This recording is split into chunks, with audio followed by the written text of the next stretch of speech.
Good morning, everyone. I want to welcome you to Alabama's State Emergency Response Commission meeting. Glad to welcome you to our facility. If you're not familiar with our facility, start with a couple of housekeeping things. Restrooms are through the door here to the right and on the left as you go through there. Or you can see any of us here in the building and for anything you need and stuff. So thank you for being here. Glad to see that we're back to in-person CERC meetings. And so I look forward to the agenda and stuff we have today. So on behalf of the Alabama EMA, we welcome you to our facility. Thank you.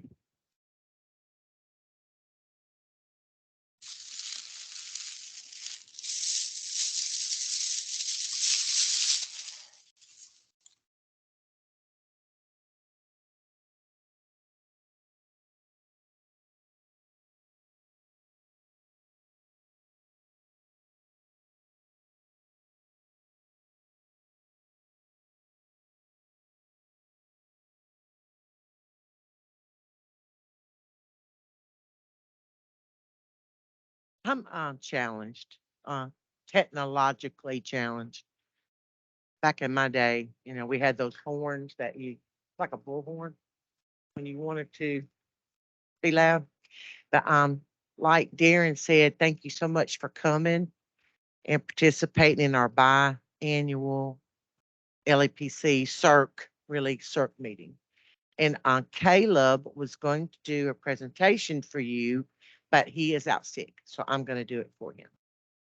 So if you'll give me 5 seconds, I'm so glad I got my buddy here that does technological stuff. Okay.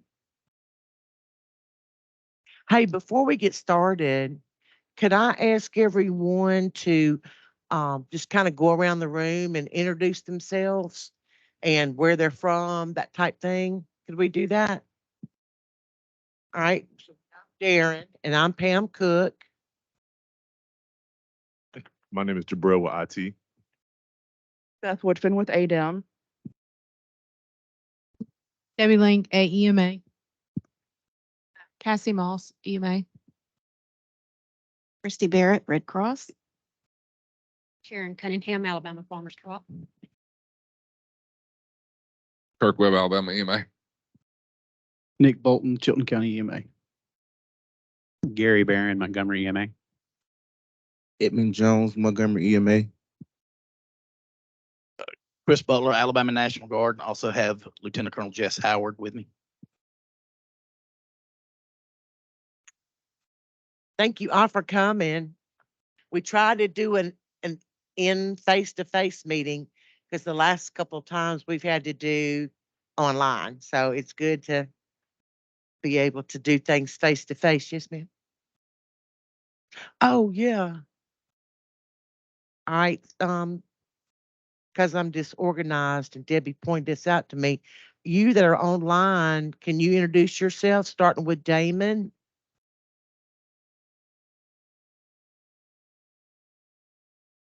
How about Tracy? Hey, this is Tracy Fletcher with Alabama Department of Transportation. Thank you, Tracy. Leanne? Leanne Butler, Talladega County EMA. Thank you, Leanne. Sherelle? Hi, good afternoon, everyone. Sherelle Roberts. I'm back as the DHS CISA Protective Security Advisor in Montgomery. Excited to be back and working with all y'all again. Thank you, Pam. You're welcome, Sherelle. And Mr. Paul Smelly? Hey, Pam, this is Paul Smelly with State DHR. And the fact that Sherelle is on the phone, I feel just absolutely honored to be on this call. Thank you. I can get you an autograph if you want one. Okay. And then Grady. Thanks for joining, Grady.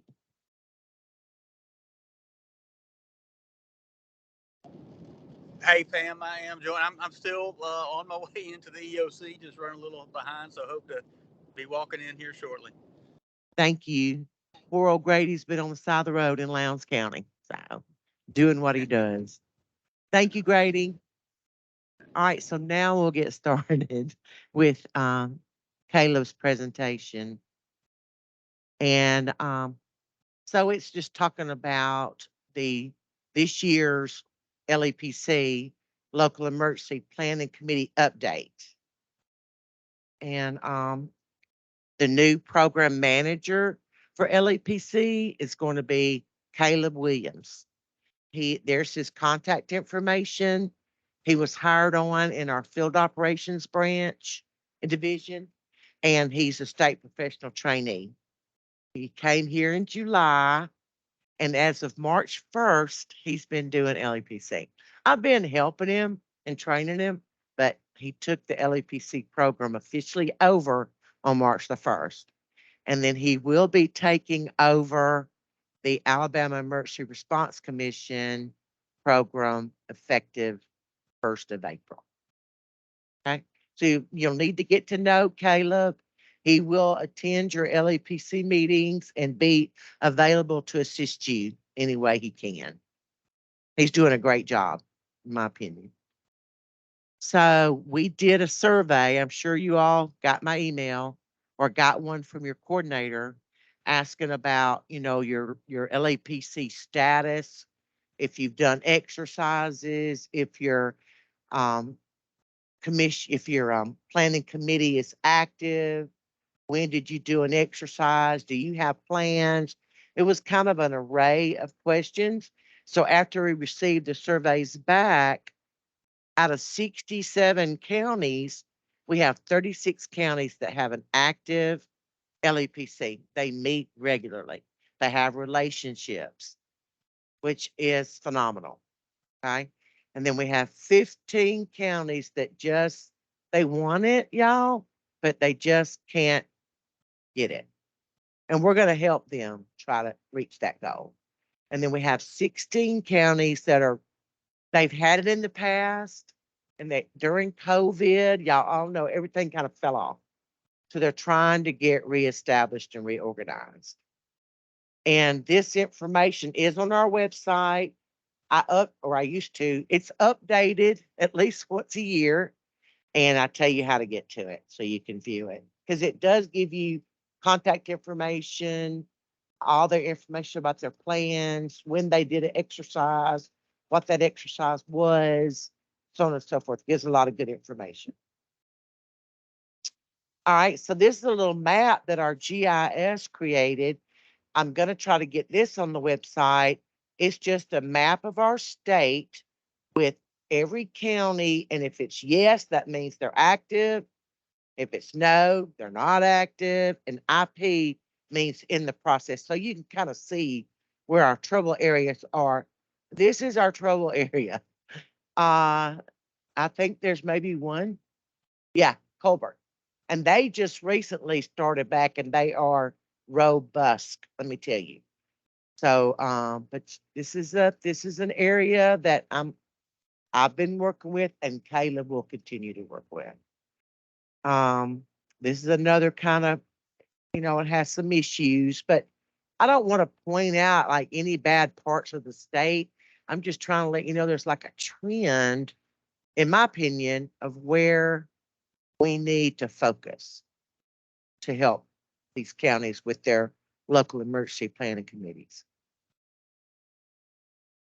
All right, so like I said, our plan is, if you are an active LEPC, we want to be there to help you, support you in any way we can. We're going to attend your meetings. We're going to keep all documentation you send us, because listen, people, one thing I've read, if you have an LEPC and you meet on your regular schedule time and you have an incident legally, when Alexander Shanara comes in there, you're going to be able to hand your paperwork. And I'm not saying you won't get into any trouble, but you're going to be better off if you don't have anything, and he'll eat you for lunch. So that's what we're finding out. Other states and other issues that's occurred, the lawsuits start flying. So this is just it's not only a way to kind of maybe minimize some legal action, but it's a good way to start your relationships. Because we all know in this room, we all know if you're responding, that means relationship, period. All right, so we can provide advice and guidance as requested. And then for the inactive counties, we're going to continue to seek opportunities to help them, talk to them, go visit, just anything we could do. I sent them templates. Hey, here's a template. Use this for your bylaws. Use this for how you do your order of meetings. If you give them something where they're not just, stabbing in the dark, it really helps to get things started. And then for the counties in process, of course, we're going to continue to help them and like I said, attend their meetings. And the only upcoming meeting I could find is April 13th in Montgomery. And I plan to attend if I can, but I know Caleb will. So I'm looking forward to y'all's meeting. That's our next meeting. Do you have any questions on local emergency planning committees? Do y'all know like what agencies normally are included in the local emergency planning committees? Y'all do? Okay, good. Because one of the things that we have a struggle with is getting industry to participate. We can get the fire, the cops, all them. We just can't get Hammer Mill or, 3M or whoever that has these kill 'em dead things to participate. And it's really created to start those relationships between the first responders and those places that house those chemicals. All right. Well, if there are no questions, how about online? Are there any questions from y'all?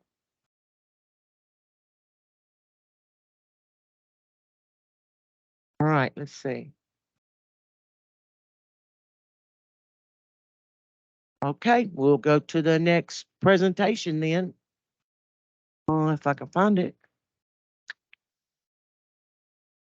So the next one is Debbie Link, and she didn't have a presentation. So here, Deb. I just wanted to give an update on HMEP funding.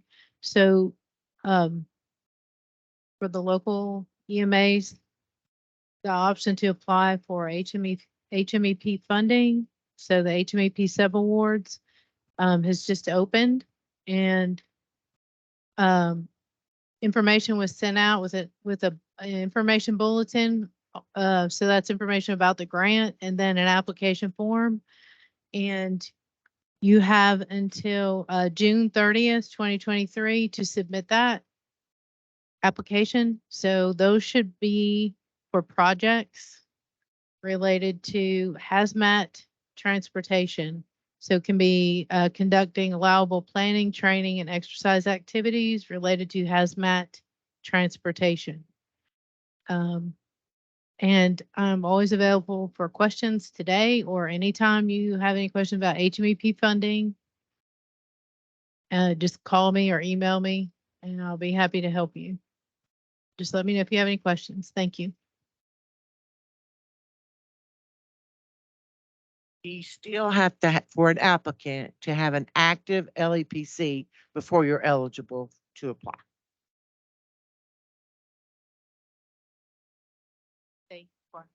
Because I did have this last year trying to work with the ones that don't have, they were asking for, hey, if I could get some money, if I could get some funding, but they're not an active LEPC, so they don't qualify. All right. No, thank you. All right, so next is going to be Grady. And let me pull up his presentation.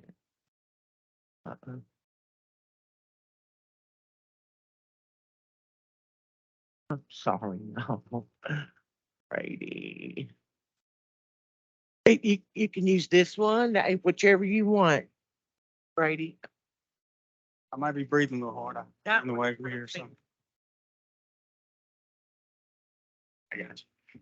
All right, so just to give y'all an update, it would be fitting on today. So we had a fairly large incident on I-65 coming north in Lowndes County.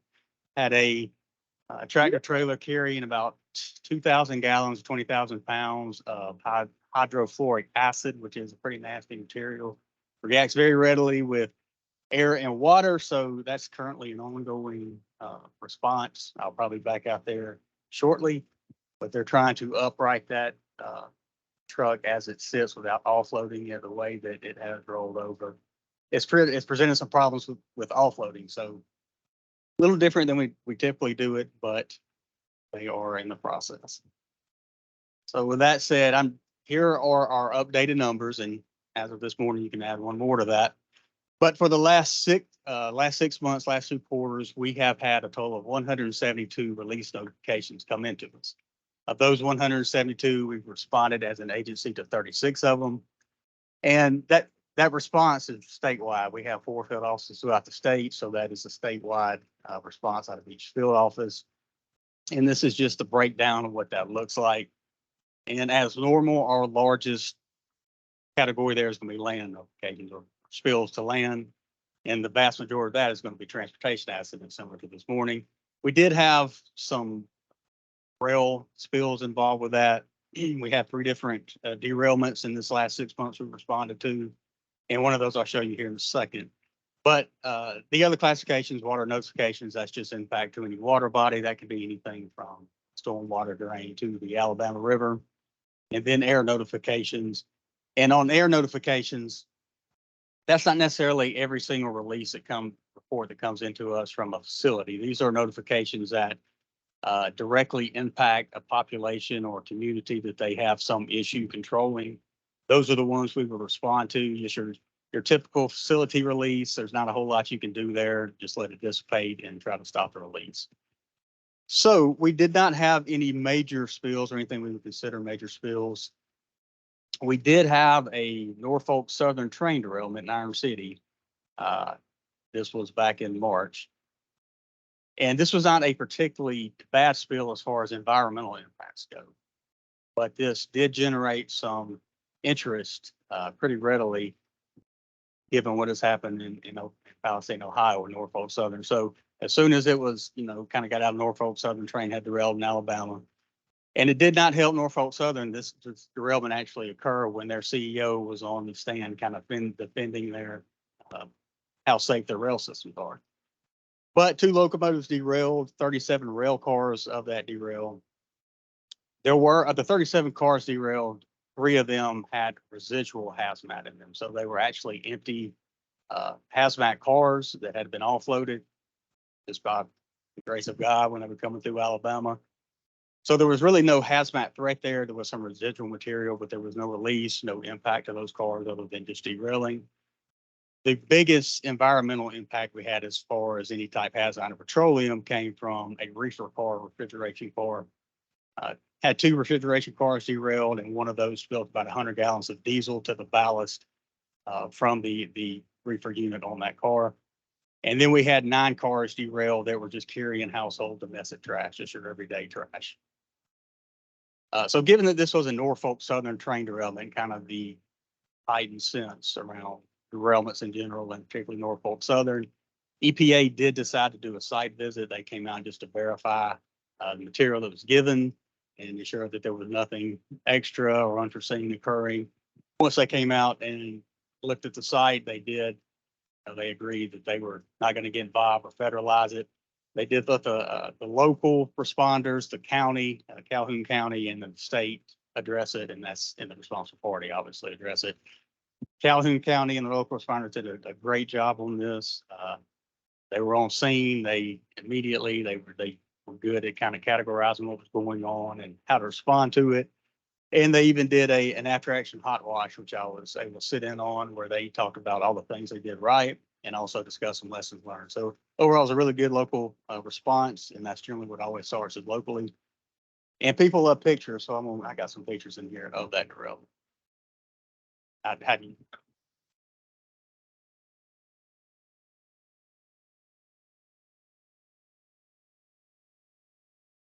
Take this video.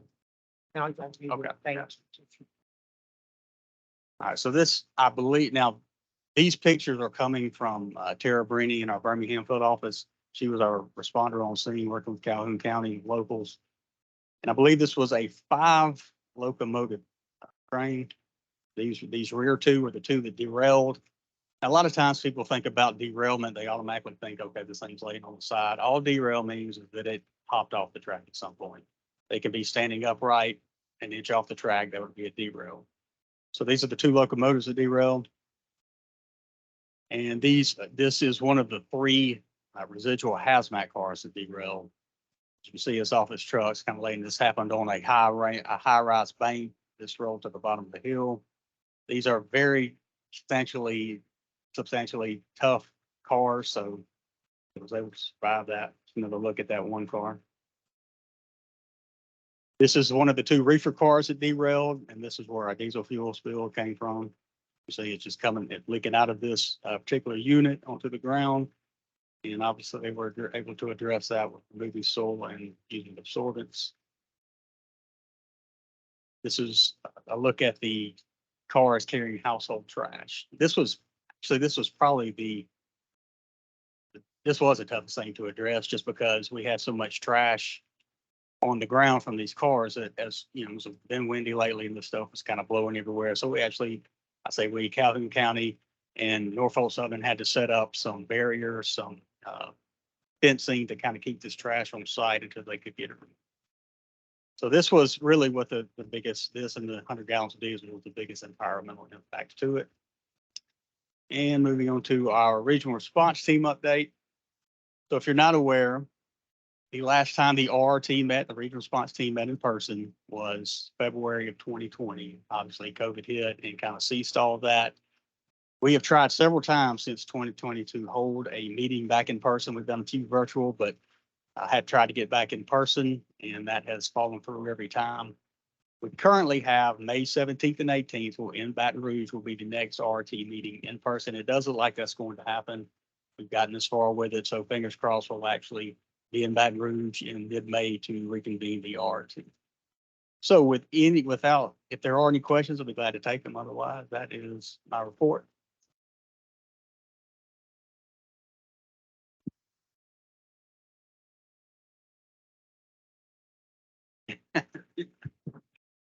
It's Lieutenant Colonel Butler from the Alabama National Guard. From your experience, are these train derailments, are there more, or is it just gotten media attention?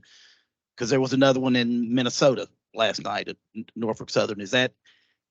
Are we kind of on average, or are we seeing an infrastructure problem that could cause us problems down the line? Well, so that is really a good question. And I've been asked that several times. And no, I really don't think we're seeing any more derailments than normal. I just think when you have an incident like we did in Ohio, that keys everyone in to derailments, train derailment. So anytime you hear a train derailment, that garners attention. And to give you an example, in February, about a month earlier than this Norfolk Southern derailment I just discussed, we had a derailment by a different railroad in Phoenix City, or right outside Phoenix City.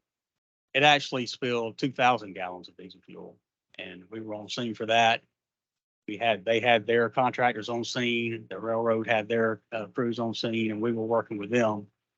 And that really didn't even make the news. This was prior to the Ohio Norfolk Southern train derailment. So that was actually environmentally a much bigger spill that we got on and handled, but got no attention. Along comes Ohio, and now, train derailments, everybody's putting them in the newspaper everywhere. So I don't think it's any more than normal.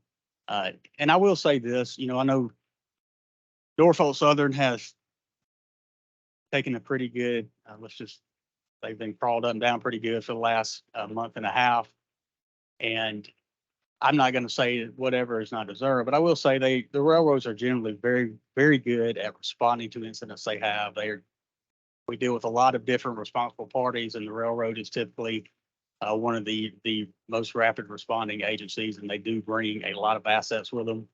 So I'm not here to defend any railroad, but I will say that generally when it's a railroad, they are there, and the response time is quick, and they're willing to work with the state and the federal level, however they can try to minimize that impact. So don't think it's any more. It's just kind of where we are at currently. Anybody else? Thank you, Grady. I appreciate that. Right now, we're going to have Beth Woodfin talk to us about EPCRA.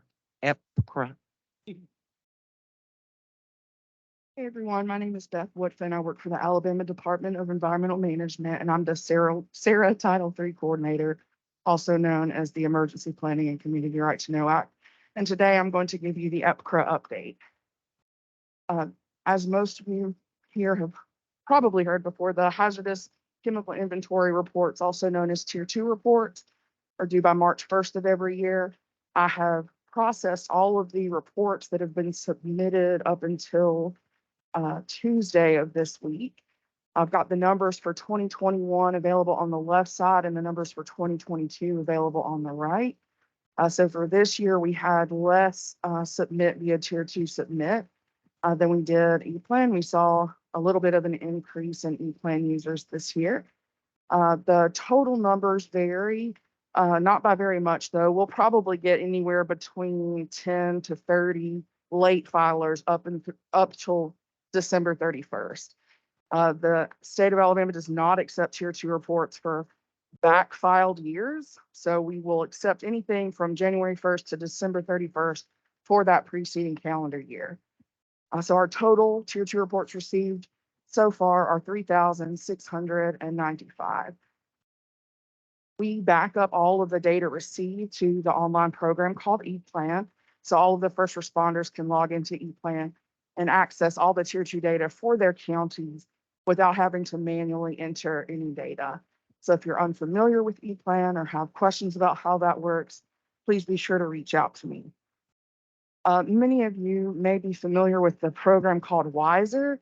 It was an app that was available for free for first responders that allowed them to look up chemical hazards, and it had a bunch of materials that were available for them during emergency response.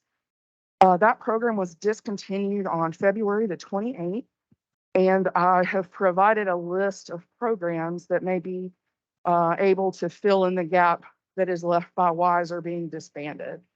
So I'm not going to go into too much on these first 4 bullets, but there is a chemical companion that you can download as a tablet app and a desktop program.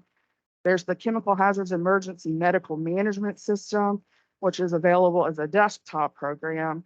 And then there's the Radiation Emergency Medical Management, which is available as a mobile app. And then a lot of you are already familiar with the ERG, the Emergency Response Guidebook. You can download that as a document and also as a mobile app. The one I'd like to focus on right now is a website and an app that's called Cameo Chemicals. Now, some of you may be familiar with Cameo Data Manager, which is the software program that first responders use to import and process Tier 2 reports. However, NOAA has made a website that can be used online, on a mobile app, a tablet app, and as a downloadable software directly to your computer. And it contains vast information about the chemicals and their hazards. And they also have a tool that I'd like to highlight. This is the link up at the top, cameochemicals.noaa.gov. You see there's a search function at the top. In the middle, it says My Chemicals, and at the bottom, there's a button that says Reactivity. So one of the really cool things about Cameo Chemicals is that you can add chemicals to your My Chemicals section, and then you can run and predict the reactivity of those items together. So obviously you can do like standard searches by CAS number, chemical name, and the UN and NA numbers. For the reactivity, that's really small on the screen, but these slides will be sent out when the meeting is over, so you can see those up close. But you'll have to add and click on a new search, enter the chemical name, CAS number, or UN or NA number, and then click Search Name. Select the appropriate chemical you're looking for, and then click Add to My Chemicals. Once all the chemicals have been added, click Predict Reactivity. When you do that, it's going to show you a compatibility chart. For this example, I selected boron tribromide and water. Boron tribromide is highly reactive with water. If you look on the reactivity alerts, on the center, boron tribromide is water reactive and air reactive. And under the hazard predictions, it lists that it's incompatible. It's corrosive, reaction products may be corrosive, it can generate gas, it can generate heat, it can cause intense or explosive reactions, and may produce the following gases: acid fumes, chlorine, chlorine dioxide, hydrogen sulfide, hydrogen cyanide, and so on. So if you are, going to respond to a spill at a scene, and you're going to have to put like water on a fire, for example, you can add this predict reactivity function and kind of get an idea of whether or not that's a good idea or not. There is free training that the EPA is doing for this chemicals resource. I will be sending out a long list of training opportunities for Pam to include, or Pam and Caleb to include, with the CERT minutes and the presentations. We actually got a CERT update from the EPA this morning, which had a lot of information, which would have been great to have for you this moment. But unfortunately, I was unable to add them on my way here this morning. So I will include that email so you guys can see all of those resources, but there are several. There is the chemicals webinar, that's free. It's either 1 or 2 hours. Then the National Association of SARA Title III Program Officials, also known as NASTPO, they have their their annual conference coming up in the summer. And they have all kinds of resources and updates as it relates to the Emergency Planning and Community Rights and No Act. They're a really great resource if you're not familiar with them. They also host any trainings. Well, not any. A lot of the trainings they do are available for free on their website. They've recorded them and posted them. So it's an excellent resource for anyone that deals with the LEPC and first responding in regards to chemical incidences. My contact information is available on the screen. I've listed the link for ePlan, the online training that's available for first responders, the link to Chemio Data Manager, and the link to the Chemio Chemicals website. One thing I did not put in my slides is that we've actually been working with EPA Region 4 to host a large EPCRA training event for Region 4, hopefully in the future. I have created and sent out an LEPC survey requesting that you select and rank areas of interest, and there's 9 options. So it's only 2 questions. The second one is literally, do you have anything that interests you that's not on that other list? So it's not going to take you long to fill it out. Last time I checked, we had about 30 or so responses. We have 64 counties or whatever. So I would like to see that number increase. So please, even if you're inactive, even if your LEPC is not functioning, please be sure to fill out that survey so we can actually get a clear picture of what the training needs are for Alabama. And then I will take all that data and analyze it and get back with the EPA. So hopefully in the next few years, we can have a large EPCRA training event for Region 4. I think that is it for me. Do I have any questions as it pertains to EPCRA or Tier 2 reports, ePlan, Chemio, etc.?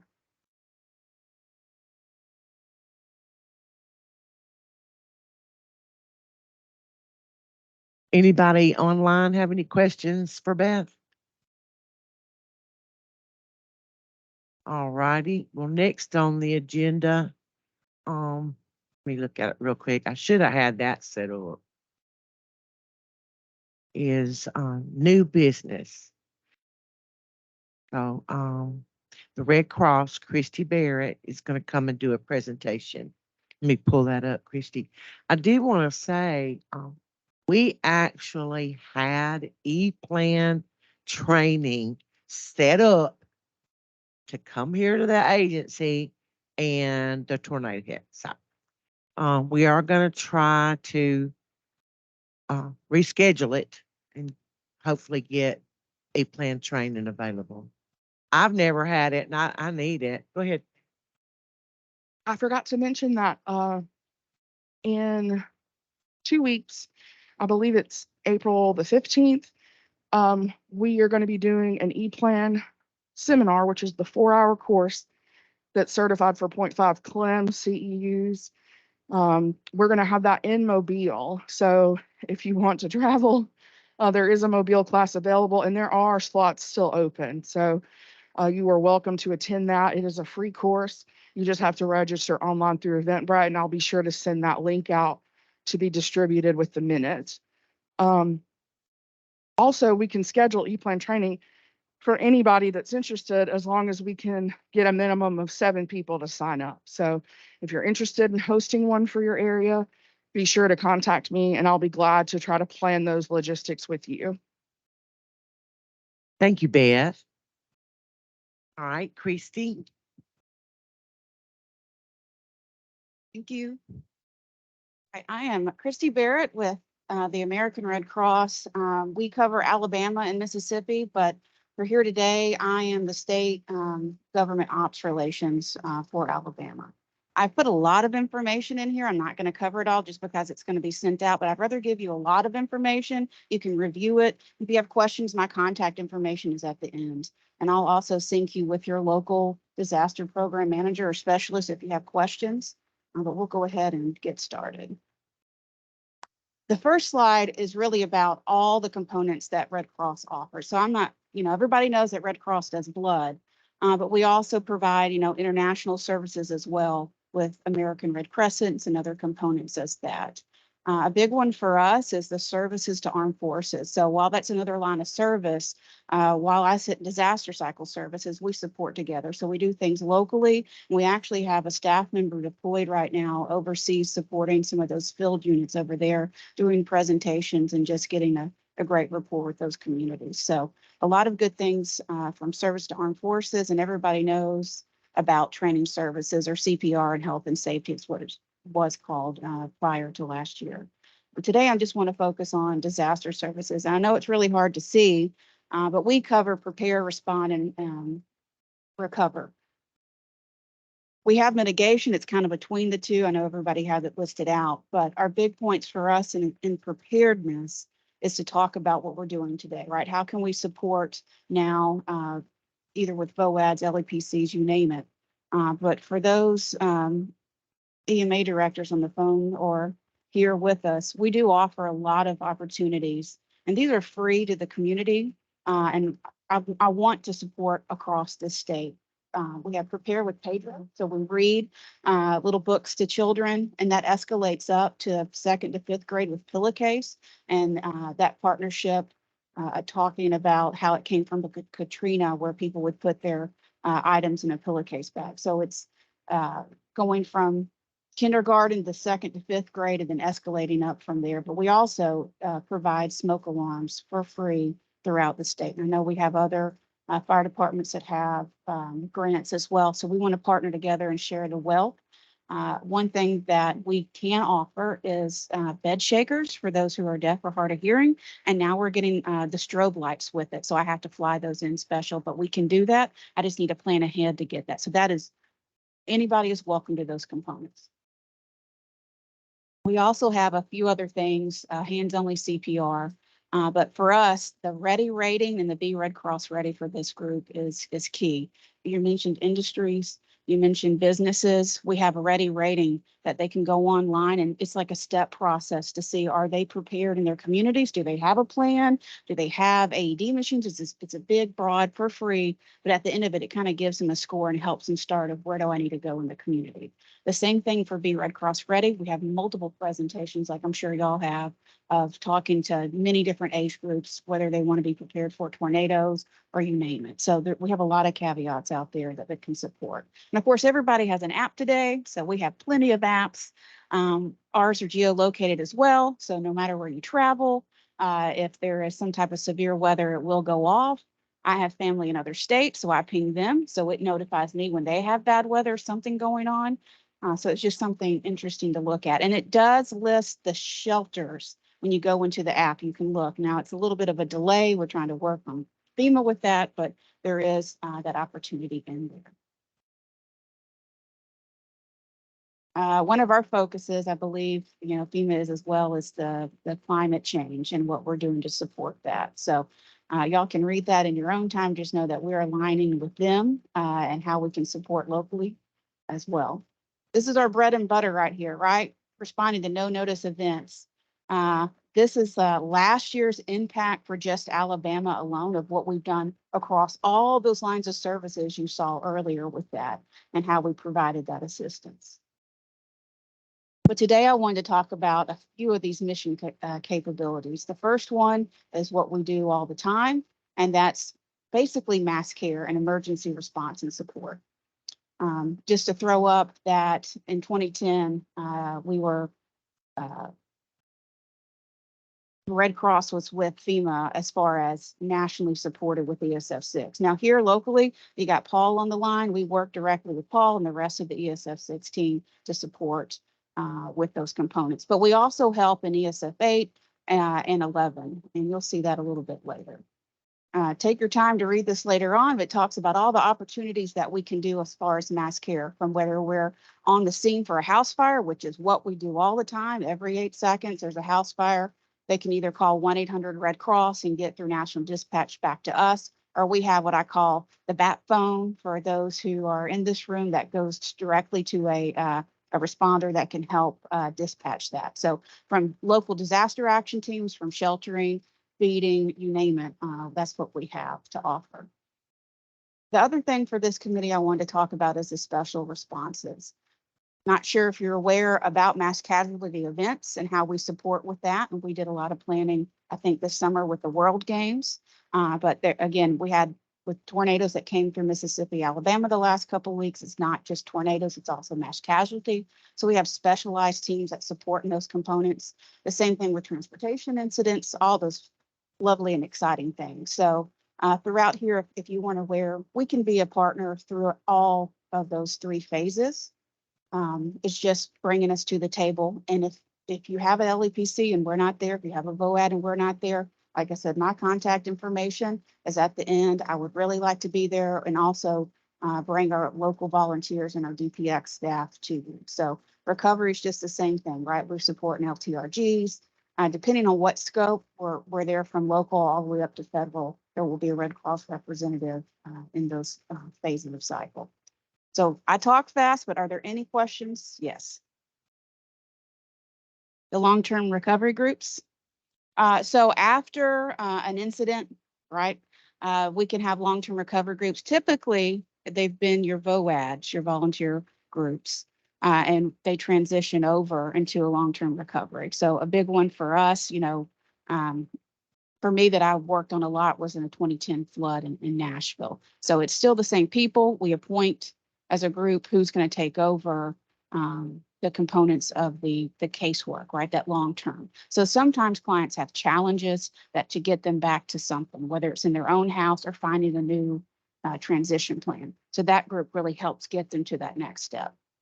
So with our casework and components that we have, we can support, and we're just connected all across. Thank you.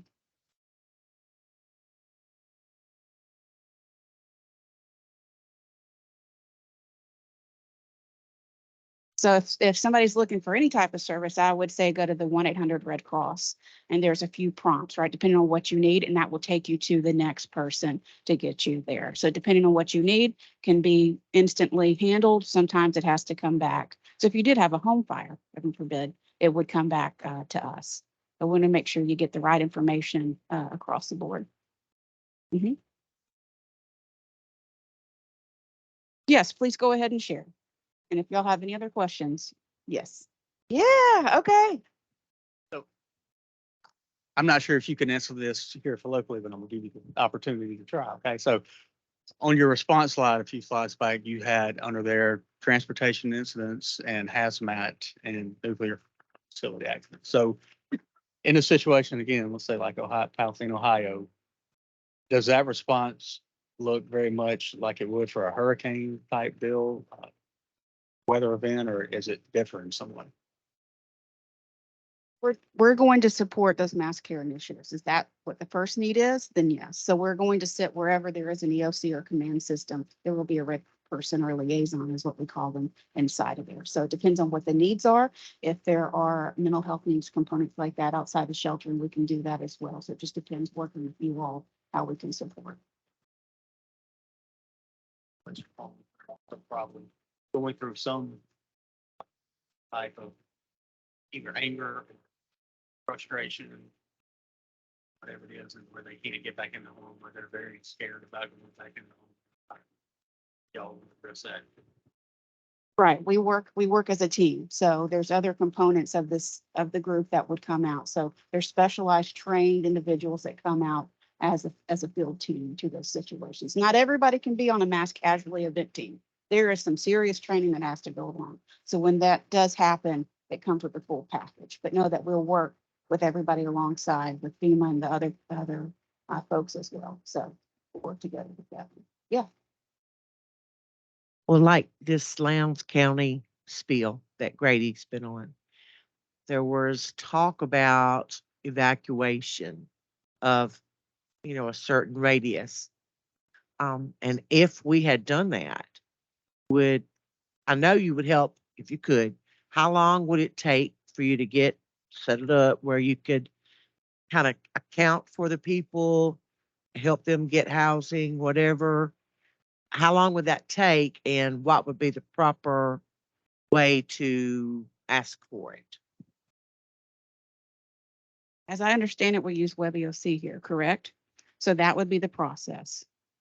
Depending on what county, where we're at, I can't have a shelter everywhere. That's my goal, right? So that's the point of working with everybody in the local facilities and with our contacts of identifying shelters that we can support. So if we have something that's already in our shelter system, that's already been surveyed, right, that's pre-planned, that we can go ahead and go through a little bit faster of those steps. So the time frame for us is once we get a call, it's within the 2 hours. Sometimes it's faster because we have things. It just depends on where it is with the resources that we have.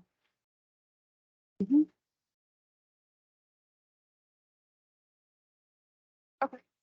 Are the services and things free, or would the counties need to work some kind of payment thing out to pay the Red Cross back for their services? We are free. Free. So there's a 30-minute, that CPR up there, that's a 30, it's just compressions only. We are certified to teach that. But if you want the full CPR, it does come with a little bit of a price tag.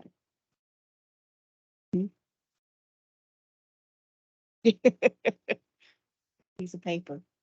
All right, thank you. I appreciate that. A good presentation. All right, let me see. It's like an Easter egg hunt. What's next? Agency roundtable. So we're just gonna open mic night type thing. Anybody have anything? Emmett? Oh man, I was excited. I'm like, Emmett. Anybody have anything? Hey, Lieutenant, I know you were talking about that flooding. Will you talk about that? Okay, hang on. Hi, yeah, this is Lieutenant Colonel Jess Howard. I'm with the Alabama National Guard. I'll stand up for those who can't see me behind the screens. So what we're doing, we are running a flood exercise in May, and it's in conjunction with the state hurricane exercise. So right now, the contraflow exercise is set up for the 3rd of May. The state hurricane exercise is the 4th of May. And then what we're going to do is we kind of saw a little bit of a gap or a problem when it comes to flood response.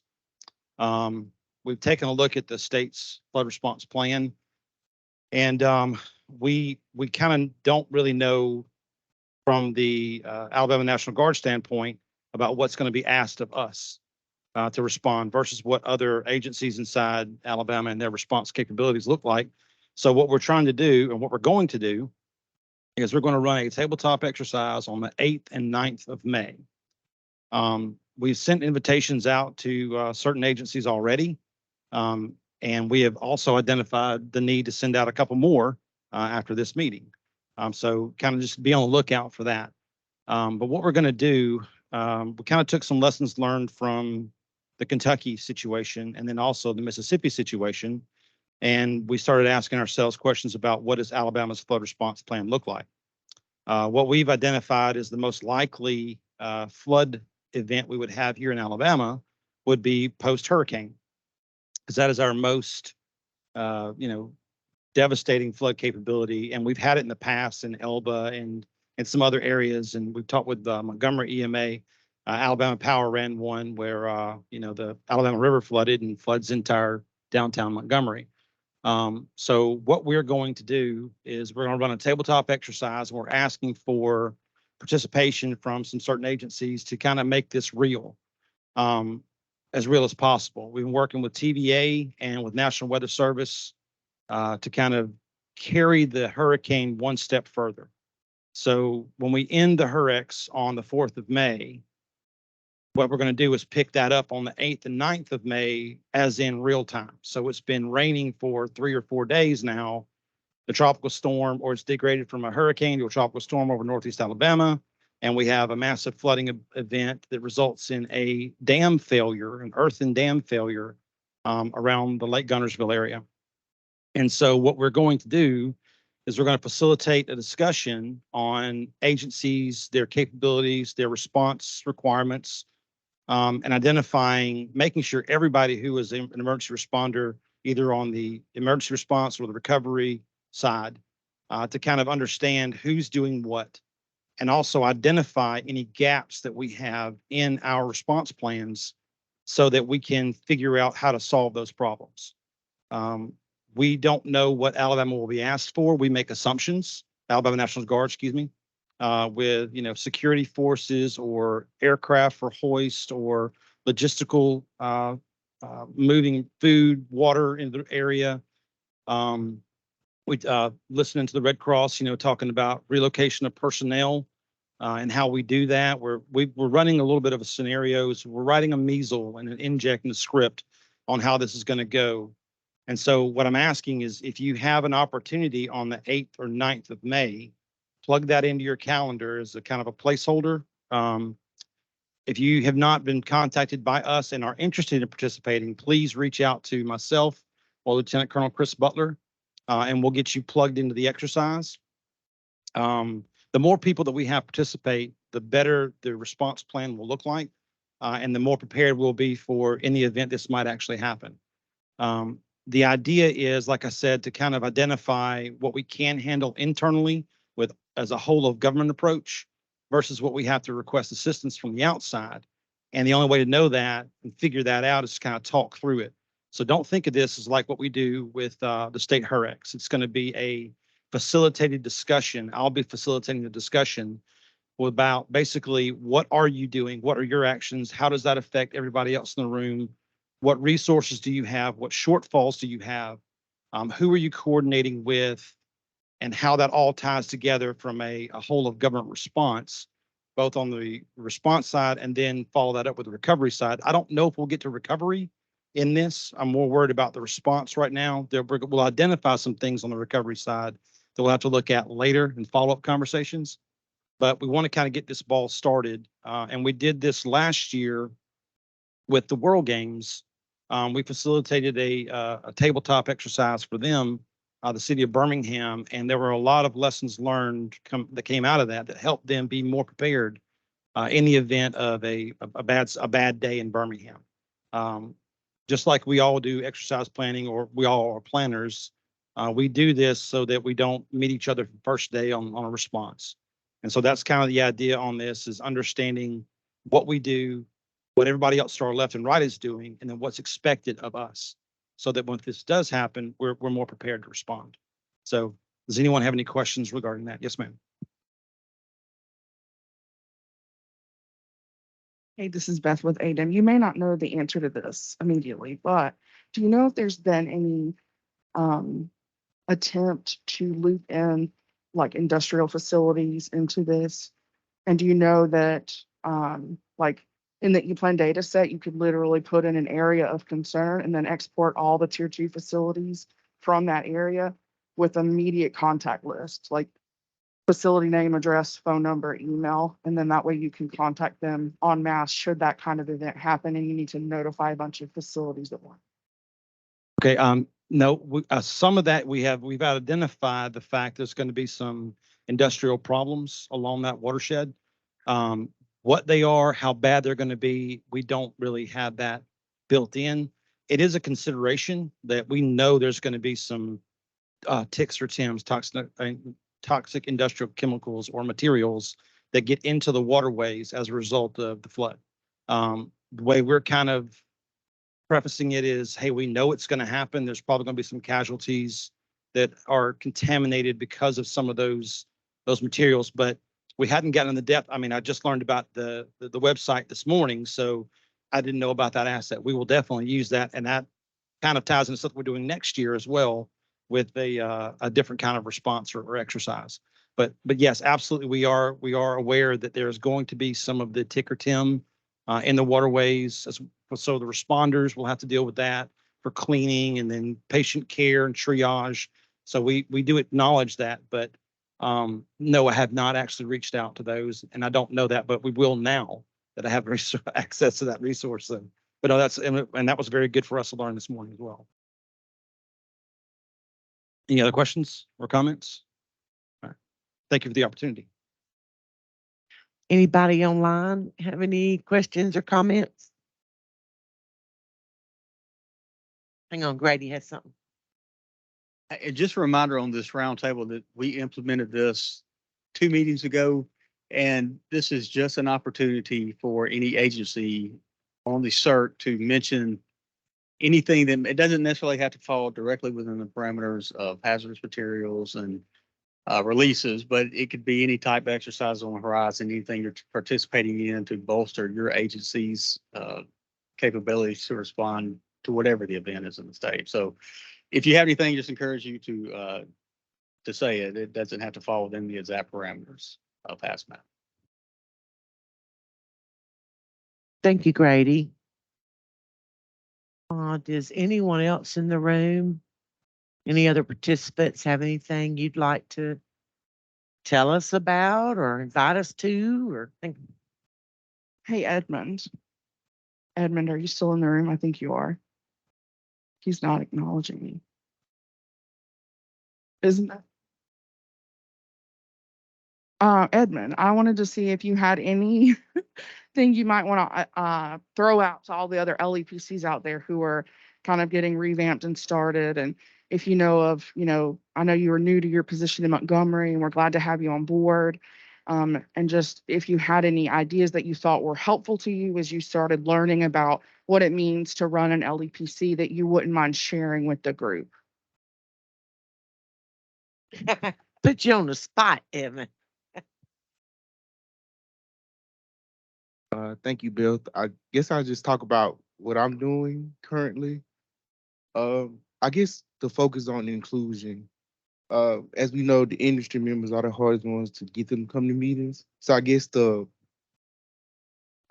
method I'm choosing is the benefit that involving them will have to the community. Talk about EPA requirements and how they check this and understanding that if you play a bigger role in LEPC, this makes you look good to the community, where your factory is located. And I guess having a committee at the meeting that we have on April 13th, I plan to push, applying for the positions that I think would be beneficial to the city of Montgomery, city and county of Montgomery. So I guess altering those positions and those roles to your county would definitely be beneficial, and understanding what role would your EMA play. For us, at a permanent position that the EMA planner will have would be that of the information officer. So I guess just tweaking it to your LEPC and seeing how that would be beneficial to you.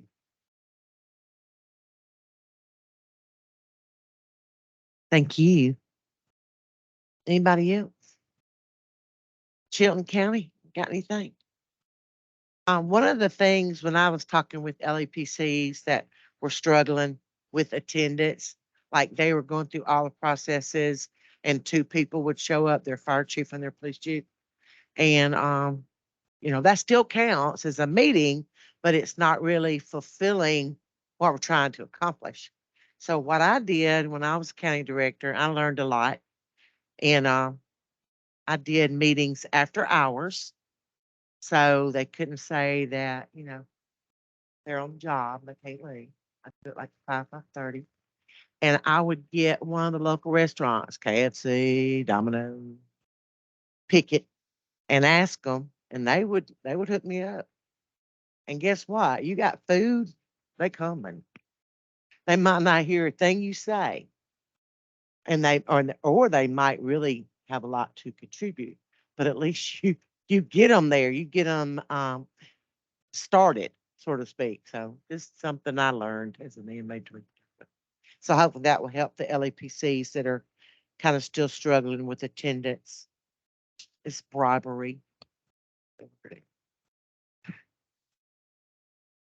Did just host an exercise 2 days ago. It was in Montgomery, an active shooter / diesel fuel released into the Alabama River. It's very interesting how y'all were able to work that together. Unfortunately, had some come up could not attend, but from all indications, it was done really well. So.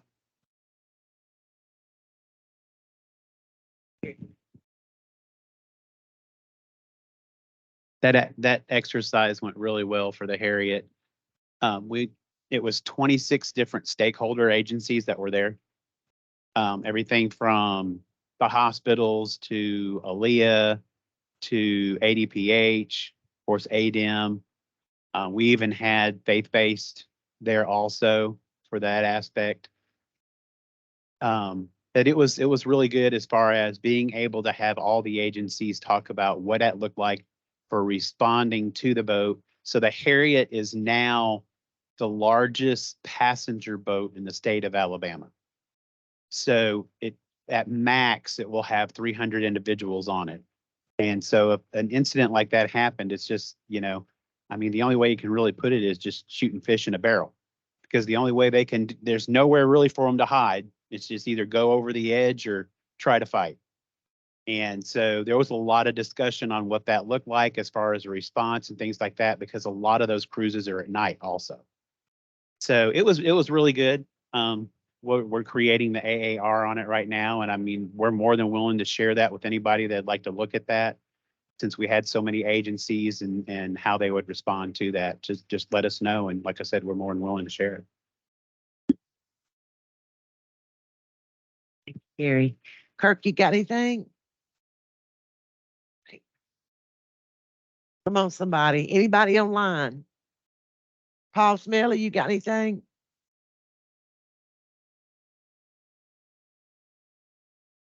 Are there any in the Hey, chat? Pam, no, I don't, but I do want to point out what Christy was talking about is that, of course, the Red Cross is a volunteer organization, and sometimes we get multiple requests to open up a shelter, particularly like 2 or 3 shelters in a smaller county.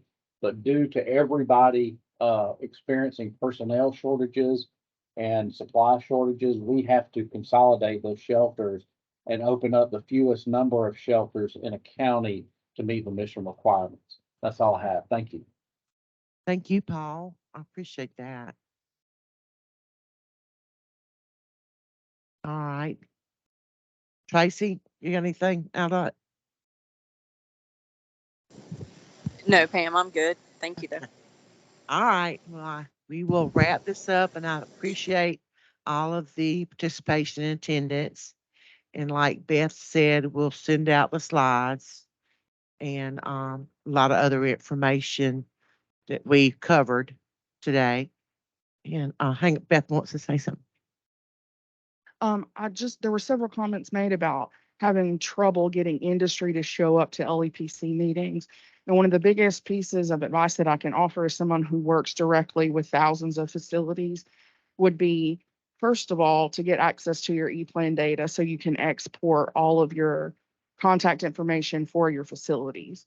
Secondly, if you haven't reached out to them by email blast specifically saying, hey, this is your LEPC for your county, this is who we are, this is when we meet, this is why it's important for you to come.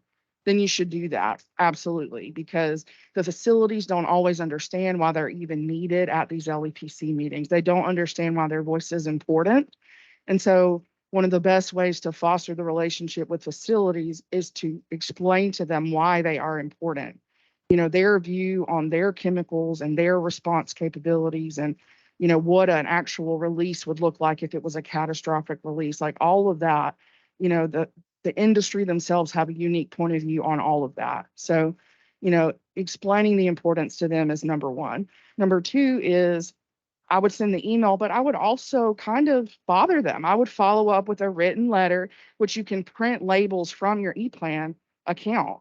You literally export the Excel sheet and then you can make mail labels with a click of a button. So there should be no one manually researching facilities or, you know, entering data by hand. All of that can be exported.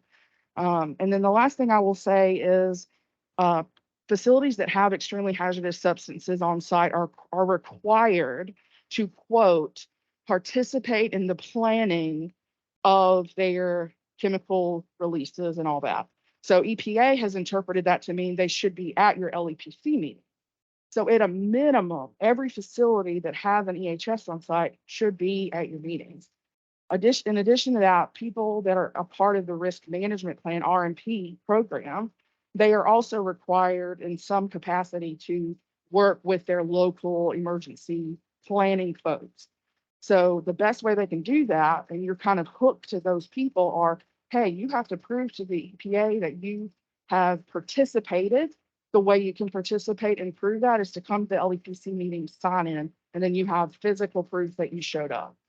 So that is what I would suggest. Debbie here has something to say.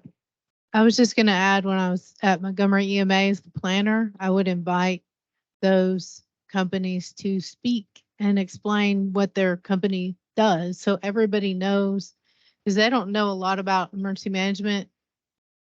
You know, a lot of them don't, some of them probably do, but they also, a lot of people don't know what those companies, you know, what exactly they're all about. So it gives them an opportunity to explain what they do and what kind of measures they take to address all the things that Beth just mentioned.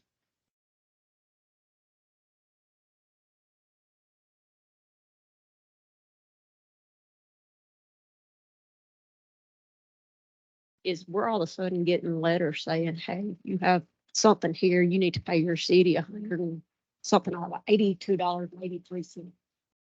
And but yet then they'll call me and I'll call the county and there's not an active office, there's nothing. And all of a sudden they're getting letters saying, oh, you owe us, like it's always something, it's like $76. I don't know.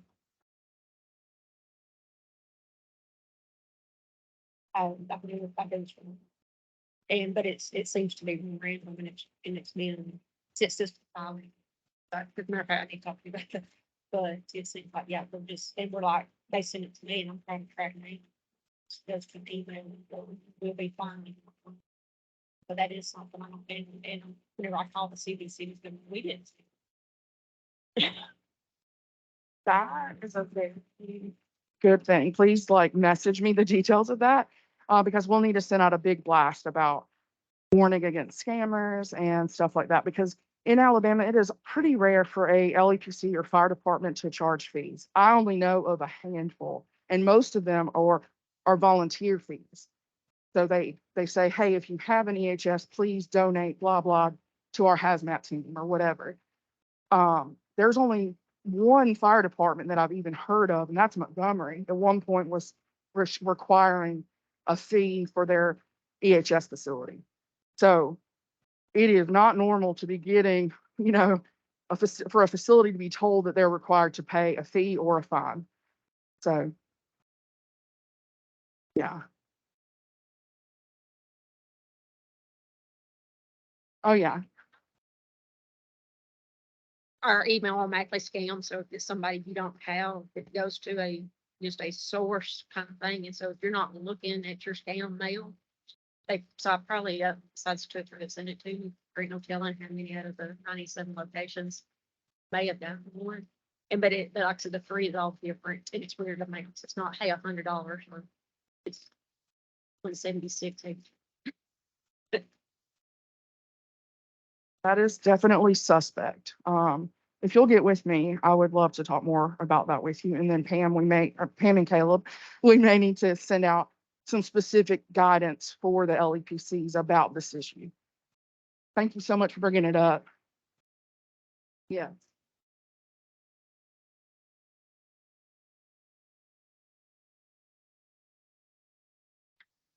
Thank you so much.